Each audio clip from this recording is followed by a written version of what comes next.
नमस्कार। वाणी से विवेक में आपका हार्दिक स्वागत है। मनुष्य अपने जीवन में अनेक लोगों से घिरा होता है, परंतु प्रश्न यह है कि संकट में, अकेलेपन में और जीवन के अंतिम सत्य के सामने वास्तव में हमारा मित्र कौन होता है? क्या मित्र वही है जो साथ बैठता है, या वही है जो बिना कहे भी हमारा कल्याण करता है? इसी गहरे जीवन सत्य को आचार्य चाणक्य ने अपनी नीति में अत्यंत सरल और स्पष्ट शब्दों में बताया है। चाणक्य नीति का यह श्लोक हमें सिखाता है कि जीवन के प्रत्येक अवस्था में मनुष्य का सच्चा मित्र कौन होता है। इसी भाव को समझने वाला यह श्लोक है। विद्या मित्रम प्रवासेषु, भार्या मित्रम गृहेषु च, व्याधि तस्य औषधम मित्रम, धर्मो मित्रम मृतस्य च। अर्थात विदेश में विद्या ही मनुष्य की सच्चे मित्र होती है। घर में अच्छे स्वभाव वाली और गुणवती पत्नी ही मनुष्य की सबसे अच्छे मित्र होती है।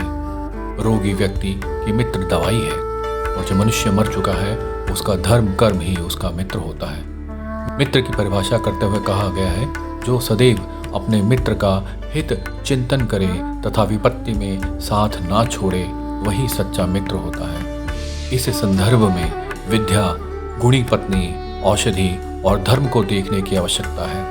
यह चारों मित्र की तरह हित करते हैं। धर्म की श्रेष्ठता की ओर भी आचार्य ने संकेत किया है, क्योंकि जब सब साथ छोड़ जाते हैं उस समय धर्म ही मृतात्मा को सद्गति देता है, उसके मोक्ष का कारण बनता है। इसीलिए जीवन में मित्रों की संख्या से अधिक मित्रों की गुणवत्ता को समझना आवश्यक है। जिस विद्या ने हमें आत्मनिर्भर बनाया, जिस जीवन संगिनी ने हर परिस्थिति में साथ निभाया, जिस औषधि ने पीड़ा में हमें संभाला और जिस धर्म ने जीवन को दिशा दी, वही हमारे सच्चे मित्र हैं। क्योंकि जब जीवन की यात्रा अकेली हो जाती है, जब शब्द, संबंध और साधन मौन हो जाते हैं, तब केवल धर्म ही ऐसा मित्र है जो आत्मा का हाथ थाम कर उसे सद्गति और मोक्ष की ओर ले जाता है। इसीलिए वाणी को शुद्ध रखिए, विवेक को जागृत कीजिए और जीवन में ऐसे मित्र जोड़िए